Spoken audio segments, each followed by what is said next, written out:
Magandang gabi na naman po sa inyong lahat, mga kaibigan ko. Tahimik po ang ating paligid ngayon dahil gabi na. At salamat po sa Panginoon kasi binigyan na naman po tayo ng pagkakataon na makapagbasa muli ng kanyang salita. At salamat po sa gabay at patnubay ng ating Diyos ngayong gabi. Ganon din ang banal na Espiritu Santo upang maunawaan po natin ang babasahin nating salitaan po ng ating Panginoon. Kaya mga kaibigan, hindi ko na po patatagalin pa. Simulan ko na po ang Hukom chapter 5, ang awit na Deborah at Barak. Nang araw rin yaon, ng kanilang pagtatagumpay, si Deborah at si Barak ay umawit ng ganito: Purihin si Yahweh, ang mga Israelita ay buong biting na lumaban, kusang loob walang pinilit na sinuman. Pakinggan ninyo mga pinuno't mga hari, itong ating awit sa Diyos ng aming lahi. Nang lisanin mo, Yahweh, ang bundok ng Seir at nang iwanan mo ang lupain ng Edom, nayanig ang lupa, nagdilim ang langit at hindi nagtagal, bumungos ang ulan, ang bundok ay umuga, ang bundok ay umuga sa harapan mo, Yahweh, sa iyong harapan, O Diyos ng Israel, sa panahon ni Samgar na anak ni Anat, ganoon din naman sa panahon ni Jael. Lumilihis ng landas ang mga manlalakbay, walang taong lumalakad sa tunay na lansangan, noon ay walang ibig tumira sa Israel, hanggang sa dumating ka, Deborah. Ikaw na kinikilalang ina ng lupain, nagkaroon ng digmaan sa buong lupain nang sumamba sa mga Diyos-Diyosan ang bansang Israel. Sa 40,000 lalaki sa Israel ay wala isamang may sibat o kalasag. Nagkapitak sa puso ko ang mga lider ng Israel, mga lalaking tumugon sa panawagan ng bayan. Purihing walang patid si Yahweh. Dapat isa-isa ang lahat ng ito, maging ng mayaman o ng mahirap na tao. Pakinggan ninyo ang mga usapan sa tabi ng balon nang magpuntahan sila sa may pintuan ng lungsod. Kanilang isinaysay ang tagumpay ni Yahweh sa pamagitan ng bayang Israel. Magtindig ka, Deborah, at ikaw ang manguna sa awit na papuri sa Diyos na nasa langit. Ikaw naman, Barak, na anak ni Abinoam, lumakad ka't daling bihag ang inyong mga kaaway. Tumugon ang mga tapat sa panawagan ng pinuno at handa silang makilaban sa mga kaaway. Nauna sa pagsalakay ang mga kawal ni Ephraim, kasunod sa paglusob ang lipi ni Benjamin. Nakihalo din sa labanan ang mga tauhan ni Makir, at mula sa Zabulon may mga kawal na nanggaling. Ang mga pinuno ng lipi ni Isakar ay sumama kay Deborah, gayon din kay Barak, isa sa nangunguna. Ngunit ang lipi ni Ruben ay di makapagpasya sa pagbuo ng isipan ay hindi magkaisa. Ngunit bakit atubili sa pag-alis sa pastulan, hindi ba maiwanan ang ingay ng mga kawan? Ang lipi ni Ruben ay hindi magkaisa, hindi makapagpasya tungkol sa gagawin nila. Ang lipi ni Galaad ay nanatili sa silangan ng Jordan. Ang lipi naman ni Dan ay di makaalis sa pastulan. Ang lipi ni Aser di umalis ng tahanan sa baybayin ng dagat na kanilang tirahan. Ngunit ang lipi ni Zabulon at Naphtali ay nakipaghamok sa larangan ng digmaan. Dumating ang mga haring Kananeo at sinalakay ang taanak sa baybayin ng Megiddo. Ngunit isang pilak man ay walang nasamsam. Hindi lamang ang Israel ang nakalaban ni Sisera, ngunit pati ang bituin ay lumaban sa kanila. At sa pagtawid nila sa batis ng Sison, tinangay ng agos, sinaklot ng mga alon. Magpatuloy ka, Deborah, ikaw nga ay magpatuloy. Walang tigil ang ragasa, ang yabag ay walang lubay ng mga kabayong kanilang sinasakyan. Sumpain ang Miros, wika ng anghel ni Yahweh, sumpain ang lahat ng naninirahan doon sapagkat hindi sila tumulong sa pagkikipagdigma ni Yahweh. Mabuti pang hindi hamak ang babaeng si Jael na asawa nitong siniyong si Heber, pagpalain siya ng lahat ng nakatira sa Tola. Si Sisera ay nanghingi ng tubig na maiinom, binigyan niya ng gatas sa isang mamahaling inuman. Ngunit sa kaliwang kamay, tangan niya ang tulos at sa kanan na may ang masong pamukpok. Ito ay ibinaon sa sentido ni Sisara, ibinaon ang lubusan hanggang duloy di makita. Bunga nito, si Sisara ay nilagutan ng hininga, sa paanan ni Jael ay patay na bumagsak siya. Itong ina ni Sisara ay naroon sa bintana, naiinip di makali, nagtatanong na may luha. Bakit kaya hanggang ngayon ay wala pa ang binata, kabayo at karawahin niya ay parang nawawala. Mga prinsesang naroon sa paligid nitong ina, walang tigil, walang humpay sa pag-aliw sa may dusa. Ngunit anuman ang gawin, ang dusa ay di mapara sa sarili, ay nagsabi ulit-ulit ng nagbadya, nagtatagal marahil siya sa pagharap ng nasamsam o paghanap. Nagtatagal marahil siya sa paghanap ng samsam nila para sa isang kawal, isang babae o dalawa. Mamahaling kasuotan para sa inang reyna at magarang kagayakan naman para sa kanya. At nawa Yahweh, malipol ang kaaway mo, mabuhay na palagi ang mga taong tapat sa iyo, at ang Israel ay namuhay sa kapwa, ay namuhay sa kapayapaan sa loob ng 40 taon. Idagdag na po natin mga kaibigan ang chapter 6. Check up natin na yan. Hindi po umiinit ang ating Biblia. Si Gideon, Hukom chapter 6. Tumalikod na naman kay Yahweh ang bansang Israel, kaya sila'y ipinasak niya sa Midian sa loob ng 7 taon. Hindi makalaban sa mga Midianita ang mga Israelita at napilitan silang magtago sa mga kuweba sa kabundukan. Pagkatapos maghasik sa kanilang mga bukirin, sinalakay sila ng mga Midianita, Amaliseta at iba pang tribo sa lugar na iyon. Humihimpil doon ang mga ito at sinisira ang mga pananim hanggang sa timog sa paligid ng Gaza.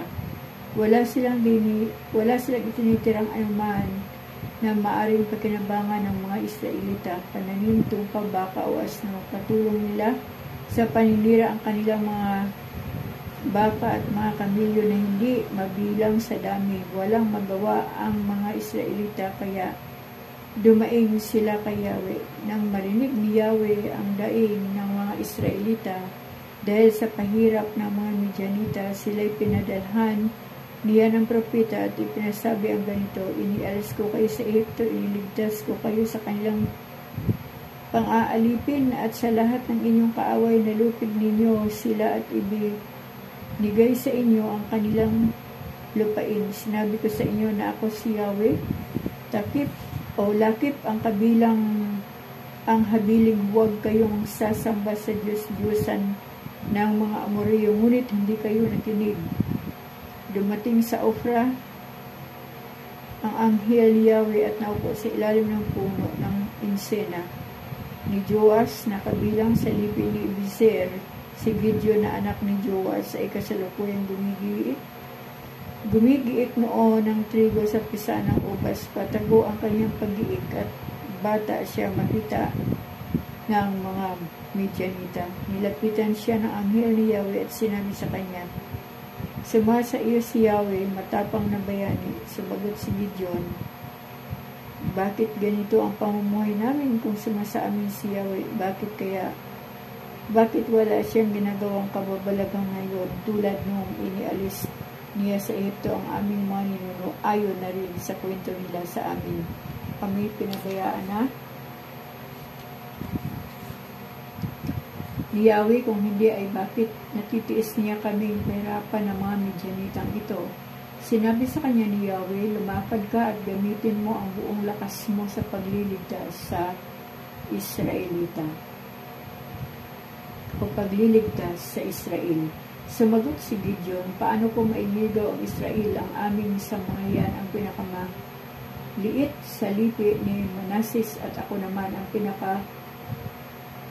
mahina sa amin. Sinabi sa kanya ni Yahweh, maililigtas mo ang Israel pagkat tutulungan kita. Lulupigin mo ang mga Midianitang ito na para kalang pumatay ng tao. Sumagot si Gideon, kung ako Yahweh ay talagang kalugod-lugod sa inyo, Bigyan ninyo ako ng palatandaang kayo nga ang nag-uutos sa akin. Huwag muna kayong umalis at hainan ko kayo ng pagkaing handog. Hihintayin kita, sagot ni Yahweh. Lumakad na nga si Gideon. Nagluto siya ng isang batang kambing at isang takal na harinang walang libadura. Pagkaluto, inilagay niya ito sa basket at naglagay ng sabaw sa isang palayok. Inihain niya ito sa anghel ni Yahweh. Sa ilalim ng punong insena, sinabi sa kanya ng anghel, ipatong mo sa malaking batong iyan ang karne at ang tinapay, pagkatapos busan mo ng sabaw. Gayon na ang ginawa ni Gideon. Ang pagkain ay sinalim ng anghel sa pamamagitan ng tungkod. Nagkaroon ng apoy at nasunog ang handog at biglang nawala ang anghel. Noon naniwala si Gideon na anghel nga ni Yahweh ang nakausap niya, dahil dito pinilabutan siya at sa takot at nanginginig na nagsasalita, Diyos ko, nakita ako ng mukha ng anghel ni Yahweh. Ngunit sinabi sa kanya ni Yahweh, huwag kang matakot, hindi ka maano. At si Gideon ay nagtayo roon ng isang altar na tinatawag niyang si Yahweh ay kapayapaan. Yahweh Salom. Hanggang ngayon ay naroon pa ang altar. Kinagabihan, sinabi ni Yahweh kay Gideon, kunin mo ang turo ng inyong ama, yaong 70 taon na ginagamit na paghalili, gibain mo ang altar ni Baal na ipinagawa ng iyong ama at turugin mo ang revolto sa tabi nito. Pagkatapos magtayo ka ng isang maayos na altar sa ituktok nitong kutang ito para kay Yahweh. Pagputol-putulin mo ang sagradong poste ni Asherah, igatong mo sa altar at doon mo sunugin ang turo ng iyong ama bilang handog sa akin. Isinama ni Gideon ang 10 sa kanyang mga bataan at ginawa ang iniutos sa kanya. Gabi nang gawin niya ito, pagkat natatakot siya sa kanilang sambahayan at sa mga taong bayan. Kinabukasan, nagisna na lamang ng mga taong giba ang altar ni Baal. Ang sagradong poste ay putol-putol at siyang ipinang susunog sa turong nakahandog sa bagong altar na naroon. Nagtanungan sila, sino kaya ang may gawa nito? Siniyasat nila itong mabuti at nalaman nilang si Gideon ang may kagagawan. Hinanap nila si Joas at sinabi, ilabas mo rin ang anak mo, papatayin namin siya, pagkat giniba niya ang templo ni Baal at pinagputol ang sagradong poste sa tabi ng altar. Sumagot si Joas, ipaghihiganti ba ninyo si Baal? Sino mang makipaglaban para sa kanya ay papatayin bago mag-umaga, kayo ba ang dapat magtanggol kay Baal? Kung siya'y talagang Diyos, bakit hindi niya ipinagtanggol ang kanyang sarili? Yamang altar niya ang giniba.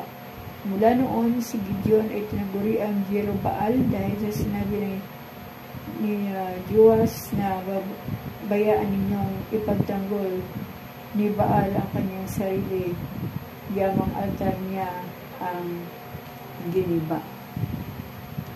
Ang mga Midianita, ang mga Amaliseta at iba pang mga tribo sa paligid ay sama-sama na namang tumawid ng ilog Jordan at pagkampo sa lumbak ng Jezreel.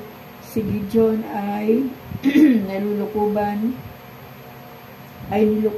ng Espiritu ni Yahweh, kaya't hinipan niya ang tambuli, pagkat hudyat ng kalalakihan ng lipi ni Abiser. Nagpasugo siya sa mga lipi ni Manasis, Aser, Zabulon at Niftali. Tumugon naman ang mga ito at sila'y buong pagkakaisang sumunod kay Gideon. Sinabi ni Gideon sa Diyos, sinabi niya sa akin na ako ang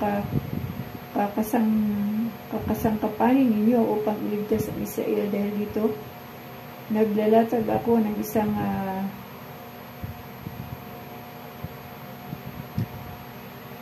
isang hana sa giikan ng trigo. Pag nabasa ito ng hamog, ngunit tuyo ang paligid, ako nga ang ibig ninyong magligtas sa Israel. Ganun nga ang ginawa ni Gideon. Kinabukasan ng umaga, kinuha niya ang lanang inilagay sa giikan at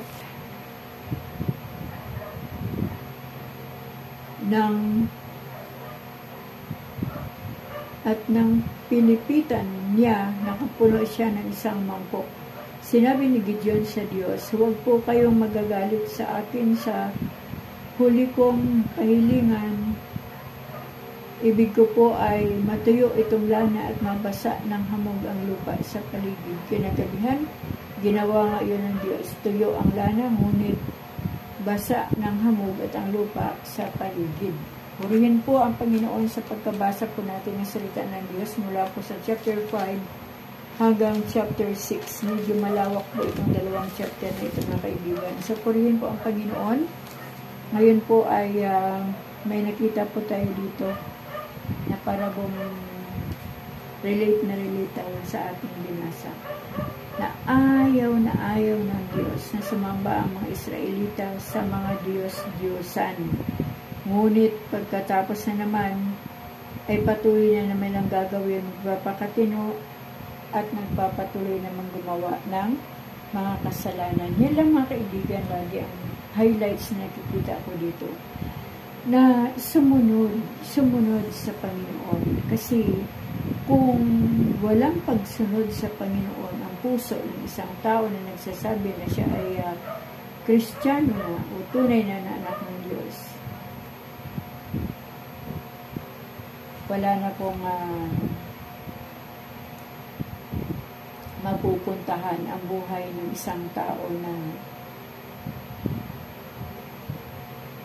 laging nagpapaulit-ulit na gumagawa ng kamalian. Ang isang ayaw ni Yahweh yung sumamba sa Diyos-Diyosan. Ano po? Kaya yun po ang ang katotohanan na kahit po mga Israelita, itong ating binabasa o mga taga-Israel, ay wala po silang ginawa kundi ang magpaulit-ulit din ang paggawa ng kamalian o kasalanan sa harapan ni Yahweh. So sa atin man pong mga buhay ay wag po tayo magpaulit-ulit, mga kaibigan. Kapag tayo po kinakausap na ng Diyos sa pamagitan ng kanyang salita o ng banal na Espiritu Santo, ay ipatama na natin sa Diyos ang lahat. At wag po tayong sasamba sa mga Diyos-Diyosan. Galit ang Panginoon sa mga sumasamba sa mga Diyos-Diyosan. So, yun lang, mga kaibigan, for tonight, ang ating Bible reading. Salamat sa Panginoon sa kanyang salita. Medyo gabi na po at medyo naiidli po tayo habang nagbabasa. Pagpasensyahan niyo na, mga kaibigan, ha? Kasi buong mag-aapon din po ay marami din po akong ginawa. Kaya medyo pagod din po ang ating physical na katawan. Ano po ang ating katawang lupa. Pero pagin po ang Panginoon ngayong gabi dahil tayo po ay nagkaroon pa ng pagkakataon at binigyan pa tayo ng Diyos ng pagkakataon para makabasa ng kanyang salita ngayong gabi. At ang lahat po ng ito na ating binasa ay para po ito sa inyo, mga kaibigan ko. Kaya muli, maraming salamat sa Diyos sa inyong mga buhay at patuloy po tayong pagpalain ng ating Diyos sa pangalan ng Panginoong Jesucristo. At salamat sa mainit at pagkikisa ng banal na Espiritu Santo sa ating mga panalangin, kahit man sa ating pagsasalita ay pagbabasa ng salita ng ating Panginoon. At salamat po sa Diyos. Amen.